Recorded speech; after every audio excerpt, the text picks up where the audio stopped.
Hello students, welcome to Bind Edutech class. Last video में हम लोगों ने क्लास 12th का यूनिट 12 स्टार्ट किया था और लास्ट वीडियो में हम लोगों ने डिस्कस किया मीनिंग ऑफ कंज्यूमर प्रोटेक्शन, जिसमें हम लोगों ने देखा कि कंज्यूमर प्रोटेक्शन एक्ट बनाया गया है कंज्यूमर को प्रोटेक्ट करने के लिए। यानी बहुत सारे मैन्युफैक्चरर्स या सेलर्स ऐसे हैं जो अपने प्रोडक्ट को सेल आउट करने के लिए स्ट्रैटेजीज़ अपनाते हैं या अनफेयर टैक्टिक्स यूज़ करते हैं, जिसके तहत वो कंज्यूमर को एक्सप्लॉइट करते हैं। ओके, जितना उन्होंने अपने प्रोडक्ट के बारे में कस्टमर को बताया है थ्रू एडवर्टीजमेंट, ओके, वो सारी क्वालिटी या फीचर्स उन कस्टमर्स को नहीं मिल पाता है जब कस्टमर उस प्रोडक्ट को परचेस करता है, तो ये उसका एक्सप्लॉयटेशन हो गया।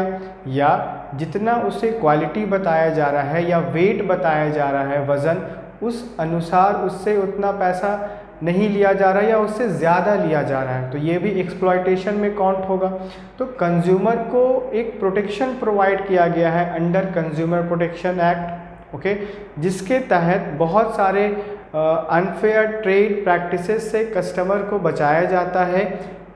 देन आफ्टर हम लोगों ने डिस्कस किया था इम्पॉर्टेंस ऑफ कंज्यूमर प्रोटेक्शन, जिसमें हम लोगों ने पॉइंट नंबर 1 डिस्कस किया था from consumer point of view, okay, जिसमें हम लोगों ने देखा कि कस्टमर जो है वो इग्नोरेंस दिखाता है। यानी कस्टमर इग्नोरेंस, उसमें क्या होता है कि कस्टमर जो है वो ज़्यादा इन्फॉर्मेशन कलेक्ट नहीं कर पाता है या लैक ऑफ एजुकेशन के कारण इलिटरेट है हमारा कस्टमर, जिसके तहत वो अपने राइट्स के बारे में जान नहीं पाता और रिलीफ्स के बारे में जान नहीं पाता। अगर कस्टमर को अपने राइट्स के बारे में पता नहीं होगा तो वो अपने लिए स्टैंड कैसे लेगा? वो स्टैंड तभी लेगा जब उसे अपने राइट्स के बारे में पता होगा। अगर कस्टमर का एक्सप्लॉयटेशन हो गया है तो उसे रिलीफ या ग्रीवेंसेस कैसे प्रोवाइड होंगे, ये भी उसे पता होना चाहिए। जब ये पता नहीं होगा तो क्या कस्टमर अपने लिए स्टैंड ले पाएगा या उस ऑर्गेनाइजेशन से वो हेल्प ले पाएगा, या जो एक्ट बनाया गया है या लॉ बनाया गया है क्या वो लॉ के अकॉर्डिंग अपने आप को न्याय दिला पाएगा? ये तभी कर पाएगा जब हमारा कस्टमर अवेयर होगा। तो कस्टमर इग्नोरेंस में हमने देखा नॉट अवेयर जो हमारा कस्टमर है, लैक ऑफ इंफॉर्मेशन या एजुकेशन के कारण। देन हमने पॉइंट बी में डिस्कस किया था कस्टमर अनऑर्गेनाइज कस्टमर। कस्टमर्स तो हर जगह अवेलेबल होते हैं, लेकिन कोई भी कस्टमर जो है वो किसी ऑर्गेनाइजेशन या कंज्यूमर ऑर्गेनाइजेशन से कनेक्ट नहीं होता है। ओके, इंडिया की हमने बात किया था तो इंडिया में स्टिल जो कस्टमर है वो अनऑर्गेनाइज्ड वे में काम करते हैं। अगर उनका एक्सप्लॉयटेशन हो भी जाता है तो वो कुछ भी केस फाइल नहीं करते हैं या सेलर्स के खिलाफ या मैन्युफैक्चरर के अगेंस्ट वो कुछ नहीं करते हैं, बस उनका एक्सप्लॉयटेशन हो जाता है, वो उस चीज़ को आराम से सह लेते हैं। या दूसरे कस्टमर जो एजुकेटेड कस्टमर है, जिनके पास इंफॉर्मेशन है, नॉलेज है, वो भी दूसरे कस्टमर को सपोर्ट नहीं करते हैं। यानी जो हमारा कस्टमर है अनऑर्गेनाइज्ड वे में काम करता है, सिस्टमैटिक वे में काम नहीं करता है। ये कुछ पॉइंट्स थे जो हम लोगों ने प्रीवियस वीडियो में डिस्कस किया था। इस वीडियो में हम बात करने वाले हैं पॉइंट नंबर 2 का from business point of view. Okay, business point of view से कंज्यूमर प्रोटेक्शन जो है उसका क्या इम्पोर्टेंस है, वो क्या रोल प्ले करता है बिजनेस के according. Point number A, long term business interest. Okay, in the highly competitive world, आज का जो मार्केट है वो कैसा है? बहुत ज़्यादा कॉम्पिटिटिव मार्केट है। अगर आप मार्केट विजिट करते हो तो आपको number of sellers, number of manufacturers दिखाई देते हैं जो अपने प्रोडक्ट को सेल आउट करने के लिए बहुत सारी स्ट्रैटेजीज़ अपनाते हैं, बहुत सारे टैक्टिक्स को यूज़ करते हैं। और वो जो टैक्टिक्स होता है वो बहुत सारे जो सेलर्स हैं या मैन्युफैक्चरर्स हैं वो फेयर टैक्टिक्स यूज़ करते हैं, और बहुत सारे ऐसे भी हैं जो अनफेयर स्ट्रैटेजीज़ या टैक्टिक्स को यूज़ करके कस्टमर को अपनी ओर अट्रैक्ट करते हैं।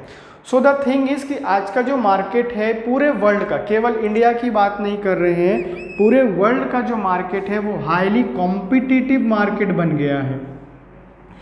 हर एक मैन्युफैक्चरर ये चाहता है कि मुझे आगे निकलना है, मुझे मैक्सिमम प्रॉफिट अर्न करना है, मुझे ज़्यादा से ज़्यादा अपनी कंपनी को ग्रो करना है, डेवलप करना है।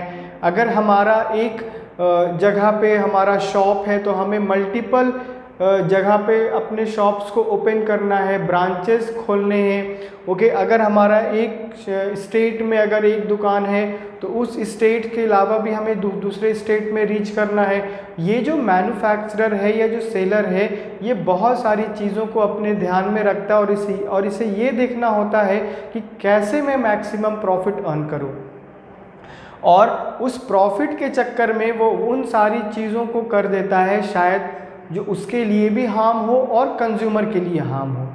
उसके लिए हार्म ऐसे हो सकता है कि अगर उसने गलत तरीके से कोई प्रोडक्ट सेल आउट किया तो कस्टमर ने एक बार ही उसे परचेस कर लिया, लेकिन जब कस्टमर को उसी प्रोडक्ट से सेटिस्फैक्शन नहीं मिलेगा तो कस्टमर दूसरी बार उसे परचेज नहीं करेगा।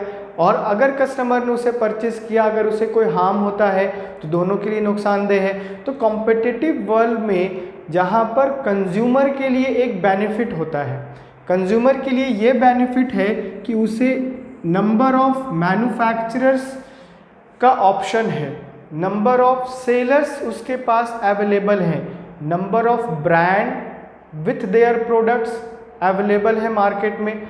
अगर उसे एक ब्रांड अच्छा नहीं लगता है या उसे उस ब्रांड या कंपनी का प्रोडक्ट अच्छा नहीं लगता है तो वो दूसरे ब्रांड या कंपनी के प्रोडक्ट को परचेस कर सकता है। अगर उसे किसी एक प्रोडक्ट के ब्रांड के प्रोडक्ट का जो प्राइस है वो अगर अच्छा नहीं लगता तो वो दूसरे कंपनी के प्रोडक्ट को परचेस कर सकता है अगर उसका प्राइस रीजनेबल हुआ तो हमारे कस्टमर के पास ऑप्शन है। लेकिन इसी टाइम हमको देखने को मिलता है कि जो कस्टमर है वो थोड़ा कंफ्यूज भी हो जाता है। Number of manufacturers as well as number of sellers जो हैं वो बहुत अट्रैक्टिव एडवर्टीजमेंट के थ्रू कस्टमर को अट्रैक्ट करने का प्रयास करते हैं, कस्टमर को अपने प्रोडक्ट की ओर वो खींचने का प्रयास करते हैं। और जब कस्टमर को सारा प्रोडक्ट एक जैसा दिखता है, सारे के फीचर्स, क्वालिटी, प्राइस जब सब सिमिलर दिखने को मिलता है तो कस्टमर यहाँ पर कंफ्यूज हो जाता है और वो उस प्रोडक्ट को परचेस कर लेता है जो इन्फीरियर क्वालिटी का होता है। तो एज वेल एज कस्टमर्स और सेलर्स दोनों के लिए ही जो मार्केट है थोड़ा कॉम्पिटिटिव हो गया है। लेकिन ये पॉइंट में हम बिजनेस के बारे में बात कर रहे हैं, बिजनेस पॉइंट ऑफ व्यू के बारे में बात कर रहे हैं, तो बिजनेस को बहुत ज़्यादा कंपटीशन फेस करना पड़ता है, केवल डोमेस्टिक ही नहीं इंटरनेशनल भी, क्योंकि आफ्टर ग्लोबलाइजेशन अब जो इंटरनेशनल कंपनीज थी या प्रोडक्ट था वो भी इंडिया रीच कर रहा है और इंडिया का जो प्रोडक्ट है वो भी इंटरनेशनल मार्केट में जाकर के सेल आउट हो रहा है। तो पहले जो हमारा मार्केट हुआ करता था वो केवल एक ही जगह पे हुआ करता था। अगर हम बात करते हैं इंडिया की तो इंडिया में अगर हमें कोई प्रोडक्ट सेल आउट करना है तो हम लोग पूरे इंडिया में कहीं भी सेल आउट कर सकते थे, डोमेस्टिक मार्केट हमारे पास अवेलेबल था। लेकिन आफ्टर ग्लोबलाइजेशन तो हमारा जो मार्केट हो गया अब वो पूरे वर्ल्ड का मार्केट अब एक प्लेटफॉर्म पर आ गया है, तो कंपटीशन और भी ज़्यादा टाइट हो गया है। यहाँ पर बहुत सारी कंपनी जो हाई टेक्नोलॉजी यूज़ करती है, हाई टेक्निक्स को यूज़ करती हैं, तो उनका प्रोडक्ट और भी ज़्यादा अच्छा होगा। Okay, enlightened business firm has realized that they can exist in the long term. Okay, तो बिजनेस ने ये रियलाइज किया, ये महसूस किया कि अगर हमें लंबे समय तक बने रहना है मार्केट में, कोई भी कंपनी जब खुलता है या किसी भी कंपनी को जब इस्टेब्लिश किया जाता है तो कंपनी का जो ऑनर होता है वो ये सोचता है कि हमें अपनी कंपनी को लंबे समय तक रन करवाना है। शायद ही कोई ऐसा बिजनेसमैन होगा जो ये सोचता है कि मुझे 3 साल कमाना है या 3 साल अपने बिजनेस को रन करना है फिर बंद कर देना है, वो एक्सेप्शनल केस है। But majority of the people जो बिजनेसमैन हैं, जो बिजनेस चला रहे हैं, वो ये सोचते हैं कि हमें अपने बिजनेस को लॉन्ग टर्म तक रन करना है, लंबे समय तक रन करना है। और ये कैसे पॉसिबल होगा? Only when they satisfy the customer. Very important, मैंने आपको प्रीवियस क्लास में भी बताया था कि जो हमारे कस्टमर्स होते हैं वो किंग होते हैं। मार्केट का किंग कौन है? तो कस्टमर है, किंग ऑफ द मार्केट। तो मार्केट का जो किंग है वो कस्टमर है। क्यों कस्टमर को मार्केट का किंग बोला जाता है? या एक और वर्ड हम यूज़ कर सकते हैं, जो हमारा कस्टमर आज का जो मार्केट है वो कस्टमर ओरिएंटेड हो गया है, कंज्यूमर ओरिएंटेड हो गया है। क्यों हो गया है? क्योंकि कस्टमर्स के पास आज के टाइम पर मल्टीपल ऑप्शंस अवेलेबल हैं। वो अगर एक प्रोडक्ट को पसंद नहीं करेगा तो वो दूसरे प्रोडक्ट पर मूव ऑन कर सकता है। अगर वो प्रोडक्ट पसंद नहीं आएगा तो किसी और प्रोडक्ट को वो परचेज कर सकता है। तो उसके पास मल्टीपल ऑप्शंस अवेलेबल हैं। तो जो भी कंपनी स्टैब्लिश होती है या जो भी बिजनेस रन होता है जहाँ पे प्रोडक्शन हो रहा है किसी गुड्स का, या अगर वो सर्विस प्रोवाइड कर रहा है, तो वो एक चीज़ ध्यान में रखता है कि अगर मुझे मार्केट में रीच करना है या यहाँ पर मुझे अपने प्रोडक्ट या सर्विसेज को सेल आउट करना है, तो इस मार्केट में जितने भी कस्टमर्स अवेलेबल हैं उनका टेस्ट क्या है, उनका प्रेफरेंस क्या है, उनका लेवल ऑफ इनकम क्या है, वो कौन से प्रोडक्ट को ज़्यादा डिमांड करते हैं, वो कौन से प्रोडक्ट को ज़्यादा प्रेफरेंस देते हैं। तो यहाँ पर जो हम देख रहे हैं कि जो ये मार्केट है, ये भी मार्केट में हम कस्टमर को प्रेफरेंस दे रहे हैं, कस्टमर के टेस्ट को प्रेफरेंस दे रहे हैं, कस्टमर के इनकम को प्रेफर दे रहे हैं, कस्टमर क्या चाहता है, कस्टमर नहीं चाहता है। अगर एक प्रोडक्ट मार्केट में सप्लाई होता है तो ये भी देखा जाता है कि उसमें थोड़ा बहुत चेंजेस हो जाता है। अगर वो प्रोडक्ट कस्टमर को पसंद नहीं आता है या कस्टमर उसमें कुछ वेरिएशंस लाने चाहते हैं, यानी कस्टमर को हो सकता है कि वो प्रोडक्ट अच्छा लगा लेकिन वो चाहता है कि थोड़ा और इसमें चेंजेस आए तो हम इसे परचेस करेंगे। तो इस तरीके से भी प्रोडक्ट को चेंज किया जाता है so that satisfy the customer जो है, ये बिजनेस का इंटरेस्ट में काउंट होता है। बिजनेस को ये ध्यान में रखना है कि वो तभी लंबे समय तक सरवाइव कर पाएगा, तभी वो मार्केट में एग्जिस्ट कर पाएगा जब वो कस्टमर को सेटिस्फाई कर पाएगा, जब वो कस्टमर को संतुष्ट कर पाएगा, जब उसके प्रोडक्ट से कस्टमर सेटिस्फैक्शन प्राप्त करेंगे। ओके, जितना वो पैसा खर्च करेंगे एटलीस्ट उतना सेटिस्फैक्शन तो कस्टमर को मिलना चाहिए। ऐसा कोई भी कस्टमर नहीं है जो बोलता है कि मैंने 10 रुपये खर्च किया तो मुझे 12 रुपये का सेटिस्फैक्शन मिलना चाहिए। एटलीस्ट उसे कितने का मिलना चाहिए? तो 10 रुपीज़ का मिलना चाहिए। ये हर कस्टमर डिमांड करता है। तो उसी प्रकार ये देखना है कि अगर कोई भी बिजनेस लॉन्ग टर्म तक का सोचता है या लंबे समय तक वो बना रहना चाहता है मार्केट में, तो उसे ये ध्यान में रखना होगा कि कैसे वो अपने कस्टमर को सेटिस्फाई कर पाए। ओके, अगर वो सर्विस प्रोवाइड कर रहा है तो उसकी सर्विस प्रोवाइड करने का जो तरीका है वो अच्छा होना चाहिए। जितना वो प्राइस रखा है या उसका रेट है उस हिसाब से उसका सर्विस भी होना चाहिए। ओके, अगर वो कोई प्रोडक्ट प्रोवाइड करता है तो प्रोडक्ट का क्वालिटी अच्छा होना चाहिए, प्रोडक्ट का फीचर्स बहुत अच्छे होने चाहिए, उसका प्राइस भी रीजनेबल होना चाहिए।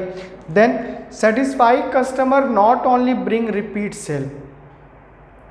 ओके, यहाँ पे हमने देखा कि हमें पहले ध्यान में रखना है कि हम कैसे अपने कस्टमर को सेटिस्फाई कर ले।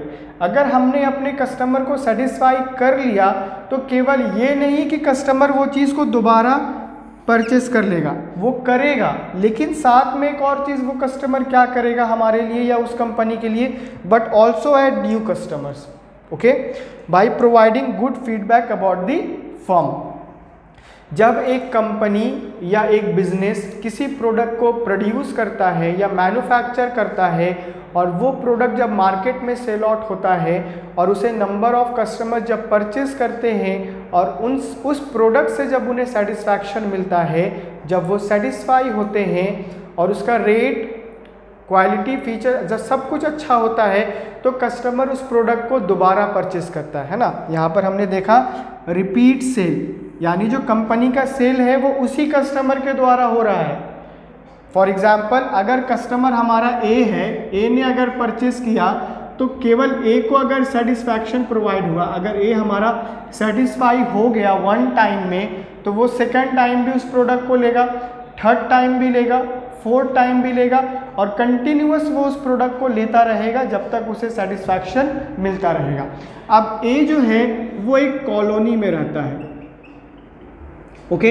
इस कॉलोनी में ए के साथ बी भी रहता है, सी भी रहता है, डी भी रहता है और ई भी रहता है। तो ये सारे ए के नेबर्स हो गए। अब ए जो है वो एक प्रोडक्ट को लंबे समय से यूज़ कर रहा है, या उसने पहली बार लिया उसे सेटिस्फैक्शन मिला, दूसरी बार लिया उसे सेटिस्फैक्शन मिला। अब वो ये चाहता है कि मेरे कॉलोनी में जितने लोग रह रहे हैं वो भी ये प्रोडक्ट परचेस करें।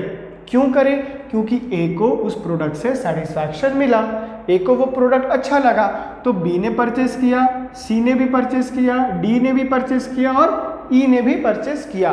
तो ए ने क्या किया? इन सारे लोगों को इन्फ्लुएंस किया। क्यों किया? क्योंकि वो प्रोडक्ट उसे अच्छा लगा। क्या कंपनी ने उसे कोई कमीशन दिया है? क्या कंपनी ने उसको कोई डिस्काउंट दिया है? नहीं दिया। क्यों?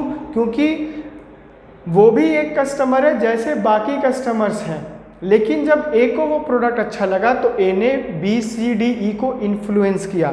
But also add new customers, वो नए कस्टमर्स को भी ऐड करता है। कौन? जो कस्टमर हमारे प्रोडक्ट को या किसी भी कंपनी के प्रोडक्ट को यूज़ करता है और उस प्रोडक्ट से उसे सेटिस्फैक्शन मिलता है, ओके। तो by providing good feedback about the firm, जब वो दूसरे कस्टमर से मिलेगा तो ए क्या करेगा? बी को इस फर्म के बारे में या इस कंपनी के बारे में या इस कंपनी के प्रोडक्ट के बारे में एक अच्छा गुड फीडबैक देगा कि देखो मैं ये प्रोडक्ट यूज़ कर रहा हूँ, ये जो प्रोडक्ट का रेट है वो भी अच्छा रीजनेबल है, इसकी क्वालिटी भी बहुत अच्छी है, इसका मार्केट में अभी डिमांड भी ज़्यादा है, इसे large number of people use कर रहे हैं, इसका मार्केट में एक अलग गुडविल है, एक अलग रेपुटेशन है, ओके। ये जो प्रोडक्ट मैन्युफैक्चर करता है ये कस्टमर के हेल्थ को भी ध्यान में रखता है, इन्वायरमेंट को भी ध्यान में रखता है। तो इन सारी चीज़ों को देख कर के वो एक प्रोडक्ट को प्रोड्यूस करता है। अब वो जो कस्टमर था उसने इन सारे लोगों को इन्फ्लुएंस किया और ये जो कंपनी का प्रोडक्ट है वो और ज़्यादा सेल आउट होने लगा। पहले ए ने लिया, बी सी डी ई ने भी लेना स्टार्ट कर दिया। तो जब एक कंपनी या बिजनेस जो है अगर वो कस्टमर के इंटरेस्ट को ध्यान में रखेगा तभी वो अपने बिजनेस के इंटरेस्ट को पूरा कर पाएगा। कोई भी बिजनेसमैन ऐसा नहीं है कि वो ये चाहता है कि केवल मैं अपने बिजनेस के इंटरेस्ट को पूरा करूं। अब बिजनेस का इंटरेस्ट क्या होगा? प्रॉफिट कमाने का होगा, लॉन्ग टर्म सर्वाइव करने का होगा, ग्रो करने का होगा, मल्टीपल प्लेसेस पर ब्रांचेस ओपन करने का होगा। तो ये उसका एक अपना इंटरेस्ट है बिजनेस का। तो बिजनेस का इंटरेस्ट तभी पूरा हो पाएगा जब किंग ऑफ द मार्केट कौन है? कस्टमर क्या होगा? सेटिस्फाई होगा, जब उसे सेटिस्फैक्शन मिलेगा, ओके। तो कोई भी कस्टमर को अगर सेटिस्फैक्शन प्रोवाइड करवाना है कंपनी के द्वारा तो कंपनी को अपने प्रोडक्ट को अच्छा बनाना पड़ेगा, okay. Next we have, so business firm should aim at long term profit maximization through customer satisfaction, okay। long term profit को मैक्सिमाइज कैसे कर सकता है वो? तो कस्टमर को सेटिस्फैक्शन प्रोवाइड करवा करके। जब कस्टमर सेटिस्फैक्शन हासिल कर लेगा, जब कस्टमर को लगेगा कि मुझे ये प्रोडक्ट अच्छा लगा, मुझे सेटिस्फैक्शन मिला है, तभी वो कंपनी के प्रोडक्ट को बार बार परचेस करेगा, ओके। और वो कंपनी का जो प्रोडक्ट है वो रिपीट सेल होता रहेगा उसका, उसी कस्टमर के द्वारा। तो कंपनी जो है वो क्या अर्न करेगा? लंबे समय तक प्रॉफिट अर्न करेगा। अब जब कंपनी प्रॉफिट अर्न करेगा तो क्या होगा? एक तो वो सरवाइव कर रहा था, ओके। अब उसने क्या किया? प्रॉफिट कमाना स्टार्ट कर दिया, अब वो प्रॉफिट भी अर्न कर रहा है। अब नेक्स्ट स्टेप में हम क्या देखते हैं कि कंपनी का ग्रोथ होगा, ओके।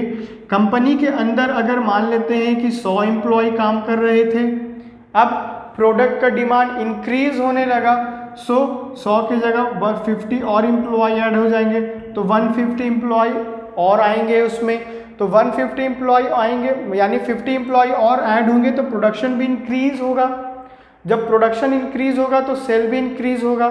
जब सेल इंक्रीज होगा तो बिजनेस का इंटरेस्ट दैट इज प्रॉफिट वो भी इंक्रीज होता चला जाएगा, और इस तरीके से बिजनेस जो है वो अपने इंटरेस्ट को पूरा करेगा। अगर कोई भी बिजनेसमैन वन टाइम सेल करके मैक्सिमम प्रॉफिट अर्न करना चाहेगा तो ये पॉसिबल नहीं है।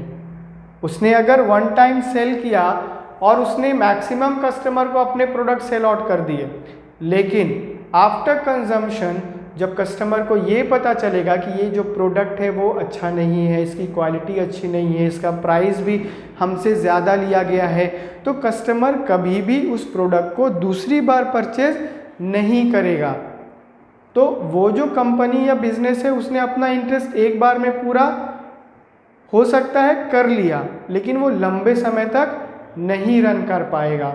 तो लंबे समय तक रन करने के लिए उसे हर टाइम या हर समय कस्टमर को ध्यान में रखना होगा, कस्टमर के इंटरेस्ट को ध्यान में रखना होगा, कस्टमर के सेटिस्फैक्शन को ध्यान में रखना होगा, कस्टमर के हेल्थ को ध्यान में रखना होगा, और उनसे इन सारी चीज़ों को स्टेप बाय स्टेप पूरा करना होगा।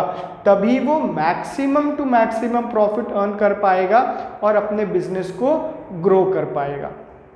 Okay, next we have is point number B, business uses society's resources. Business जो है वो किसके रिसोर्सेस को यूज करता है। अगर एक बिजनेस आज अगर इस्टेब्लिश हुआ है तो उसे चलाने के लिए क्या चाहिए, रन करवाने के लिए क्या चाहिए, रिसोर्सेस चाहिए, बहुत सारी चीज़ें चाहिए, तब जाकर के बिजनेस रन हो सकता है। अगर रिसोर्सेज अवेलेबल नहीं होगा तो बिजनेस रन नहीं कर पाएगा। Every business uses the resources of society. जितना भी बिजनेस आज हम सोसाइटी में देखते हैं, अपने आसपास देखते हैं, वो सारा का सारा बिजनेस रन करता है बिकॉज ऑफ द रिसोर्सेज। और वो रिसोर्सेज कहाँ से लिया जाता है, तो सोसाइटी से लिया जाता है। ओके, अब and then it is their responsibility to work in their interest of the society. अब जब बिजनेस जो है वो सारा हेल्प मान सकते हैं, हेल्प या रिसोर्सेज वो कहाँ से ले रहा है, सोसाइटी से ले रहा है। जब उसे सारा कुछ सोसाइटी से मिल रहा है तो ये बिजनेस का रिस्पॉन्सिबिलिटी है कि वो सोसाइटी को अच्छा प्रोडक्ट सप्लाई करे। Okay, to work in the interest of the society, society के इंटरेस्ट को पूरा करें। जब हम किसी से हेल्प लेते हैं तो हमारा ये इंटेंशन होता है कि जब उसे ज़रूरत होगा तो हम भी उसको हेल्प करेंगे, है ना। अगर ए और बी दो फ्रेंड हैं, ए को अगर पैसे की ज़रूरत हुई तो बी ने उसे दे दिया। अब बी ए को ये भी ध्यान रखना होगा कि जब बी ने मुझे बहुत नीड था तब उसने उसे हेल्प किया, अब कभी भी अगर बी को हेल्प की आवश्यकता होगी तो ए भी उसे हेल्प करेगा। ये उसके इंटेंशन होना चाहिए। ओके, अगर ये इंटेंशन नहीं है तो ये गुड फ्रेंडशिप में काउंट नहीं होगा, अच्छे दोस्त वो नहीं कहलाएंगे। उसी प्रकार अगर हम सोसाइटी की बात करते हैं या बिजनेस की बात करते हैं तो बिना सोसाइटी या बिना सोसाइटी के रिसोर्सेज के बिजनेस रन नहीं कर सकता है। बिजनेस तभी रन करेगा जब वो सोसाइटी या सोसाइटी के रिसोर्सेज को यूज़ करेगा। देखो, केवल वो रिसोर्सेज को यूज़ कर लेगा और एक प्रोडक्ट को बना लेगा, लेकिन प्रोडक्ट को बनाने के बाद वो इसी सोसाइटी में आकर तो प्रोडक्ट को सेल आउट करेगा। ऐसा थोड़ी है कि इस सोसाइटी से उसने रिसोर्सेज लिया, अब वो आउट ऑफ द वर्ल्ड जा कर के बिजनेस करेगा, अर्थ से बाहर निकल करके बिजनेस करेगा। वो से जब भी बिजनेस करना होगा तो इसी सोसाइटी में बिजनेस करना होगा। उसने इन रिसोर्सेज को यूज़ करके जो प्रोडक्ट बनाया होगा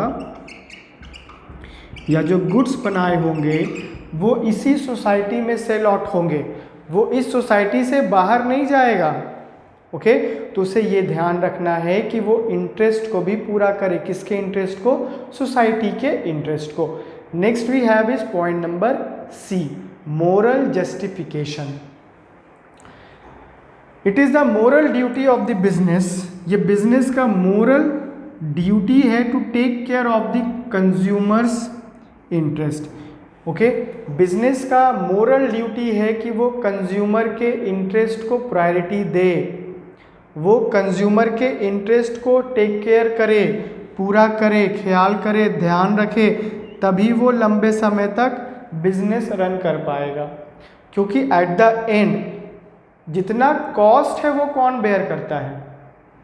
कंज्यूमर बेयर करता है। क्योंकि लास्ट में जो दाम पे करना होता है वो कौन पे करता है? प्राइस कौन पे करता है? तो प्राइस पे करता है हमारा कस्टमर। जब कस्टमर प्राइस पे करेगा तो उसे ध्यान में रखना होगा बिजनेस को, है ना, and avoid any form of their exploitation. और बिजनेस को ये ध्यान रखना पड़ेगा कि वो कंज्यूमर को एक्सप्लॉइट ना करे या बिजनेस के द्वारा कस्टमर का एक्सप्लॉयटेशन नहीं हो, वो अनफेयर ट्रेड टैक्टिक्स को यूज नहीं करे। Thus, a business must avoid exploitative unfair trade practices। और बिजनेस को अनफेयर ट्रेड प्रैक्टिसेस अवॉइड करना होगा। अगर वो अवॉइड नहीं करेगा और वो उसी को कंटिन्यू करेगा तो बिजनेस जो है वो लंबे समय तक रन नहीं कर पाएगा। Okay, like defective and unsafe product. Defective product जो ख़राब हो गया लेकिन फिर भी जो बिजनेस है या मैन्युफैक्चरर्स है उसे सेल आउट कर रहा है और वो कस्टमर को धोखा दे करके उससे प्राइस ले रहा है। वो बता रहा है कि जो हमारा प्रोडक्ट है वो बहुत अच्छा है, एक भी फॉल्ट नहीं है, डिफेक्टिव नहीं है, लेकिन फिर भी वो प्रोडक्ट डिफेक्टिव है। कस्टमर अनअवेयर है, लैक ऑफ नॉलेज या लैक ऑफ इंफॉर्मेशन के कारण वो डिफेक्टिव प्रोडक्ट को जान नहीं पा रहा है। सो डैट ये अनफेयर प्रैक्टिस में काउंट होगा। अनसेफ प्रोडक्ट, वैसे प्रोडक्ट जिसको अगर कस्टमर यूज़ कर लेता है तो उसे हार्म होगा। ओके, उसके हेल्थ इश्यूज इंक्रीज कर जाएंगे, उसे हेल्थ प्रॉब्लम होगा, बहुत सारे डिजीज़ हो सकते हैं अगर उसने प्रोडक्ट को यूज़ कर लिया। फॉर एग्ज़ाम्पल, अगर एक मैन्युफैक्चरर ने एक प्रोडक्ट को आज बनाया और उसका 1 साल तक पीरियड है यूज़ करने का और आफ्टर 1 ईयर अगर उसे सेल आउट किया जा रहा है और ये उसमें लिखा हुआ है कि अगर आप इसे 1 साल के बाद यूज़ करोगे तो आपको स्किन प्रॉब्लम हो सकता है या आपको कोई और डिजीज़ हो सकता है, लेकिन फिर भी अगर वो मार्केट में अवेलेबल है और सेलर उसे सेल कर रहा है तो वो अनसेफ प्रोडक्ट में काउंट होगा। कस्टमर के लाइफ को हार्म हो सकता है, कस्टमर के हेल्थ को हार्म हो सकता है, तो वैसे प्रोडक्ट को मार्केट से हटा देना चाहिए। सेलर्स को वैसे प्रोडक्ट अपने स्टोर में नहीं रखना चाहिए जो किसी भी कस्टमर के लिए प्रॉब्लम क्रिएट कर सकते हैं, किसी भी कस्टमर के हेल्थ को हार्म कर सकते हैं। नेक्स्ट, अडल्ट्रेशन, यानी जो मिलावटें हैं वो नहीं होनी चाहिए। अगर वो होगा तो कस्टमर को प्योर प्रोडक्ट कैसे मिलेगा? कस्टमर जब मार्केट विजिट करता है तो वो ये देखता है कि चलो अगर हमारा 1 पैसा या 2 पैसा ज़्यादा ही खर्च हो रहा है लेकिन हमें एक अच्छा प्रोडक्ट मिल रहा है, एक प्योर प्रोडक्ट मिल रहा है। और प्योर प्रोडक्ट पाने का इंटेंशन ये है कि उसे कोई हेल्थ इशू ना हो, उसके फैमिली मेम्बर सेफ रहे। अगर वो मिलावट वाला प्रोडक्ट यूज़ करेगा तो हो सकता है कि उसे नंबर ऑफ डिजीज़ हो जाए जो और उसके लिए प्रॉब्लम क्रिएट कर सकता है। फॉल्स एंड मिसलीडिंग एडवर्टाइजिंग, जब कंपनी किसी भी प्रोडक्ट को बनाता है या प्रोड्यूस करता है तो वो केवल और केवल कस्टमर के लिए करता है।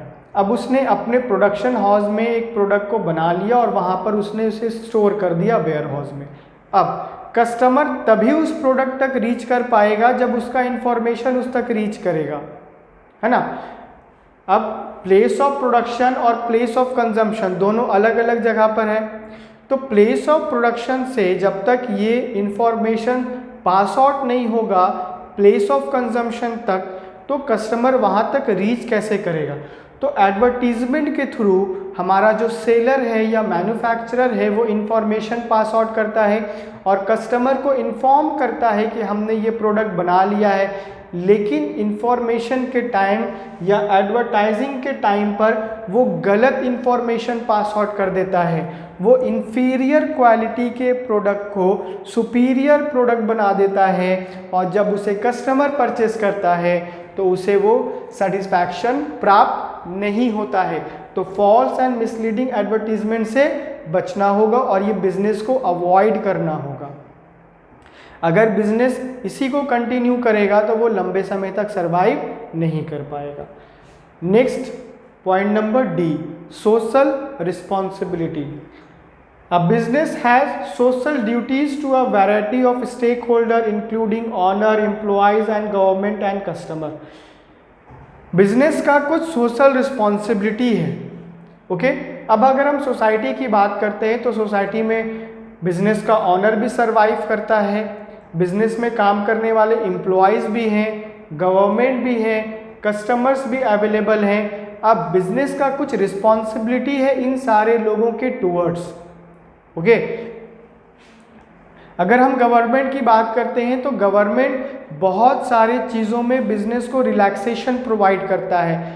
हो सकता है उसने टैक्स को रिड्यूस कर दिया हो, ओके, कुछ ड्यूटी है जो उसने रिड्यूस कर दिया हो, कुछ रिलैक्सेशन दिया हो, कुछ फंड प्रोवाइड किया हो ताकि जो बिजनेस है वो और ग्रो कर पाए। तो अगर गवर्नमेंट ने हेल्प किया है तो उसके साथ साथ भी गवर्नमेंट के या सोसाइटी के उस हिस्सा को डेवलप करना होगा बिजनेस को जहाँ पे वो अपना बिजनेस कर रहा है। अगर कस्टमर की बात करते हैं तो कस्टमर अगर उसे पेमेंट कर रहा है या प्राइस पे कर रहा है उस प्रोडक्ट का, तो कस्टमर को एटलीस्ट उतना सेटिस्फैक्शन मिलना चाहिए। एम्प्लॉयज़ अगर अपना 100% दे रहे हैं, अपने स्किल को यूज़ कर रहे हैं, अपने पोटेंशियल को यूज़ कर रहे हैं या अपने नॉलेज को यूज़ कर रहे हैं, तो उन्हें टाइम पर सैलरी भी मिलना चाहिए, है ना। तभी तो वो अपनी और एनर्जी को या स्किल को उस बिज़नेस को डेवलप करने में लगाएंगे। अगर एम्प्लॉय खुश नहीं होंगे या एम्प्लॉय को टाइम पर सैलरी नहीं मिलेगा तो क्या वो अपनी पोटेंशियल को उस कंपनी में यूज़ करेंगे? So the answer is no. So business की कुछ रिस्पॉन्सिबिलिटीज़ है ओनर, एम्प्लॉयज़, कस्टमर, गवर्नमेंट के प्रति जो उसे टाइम टू टाइम रिव्यू करना चाहिए, देखना चाहिए कहीं पर हमारे तरफ से तो कमी नहीं रह गया है या हमने किसी चीज़ को पूरा तो नहीं किया है, तो उसे पूरा करना चाहिए। ओके, इसमें एक लास्ट पॉइंट है गवर्नमेंट पॉलिसीज़, वो हम लोग नेक्स्ट वीडियो में डिस्कस करेंगे। ओके।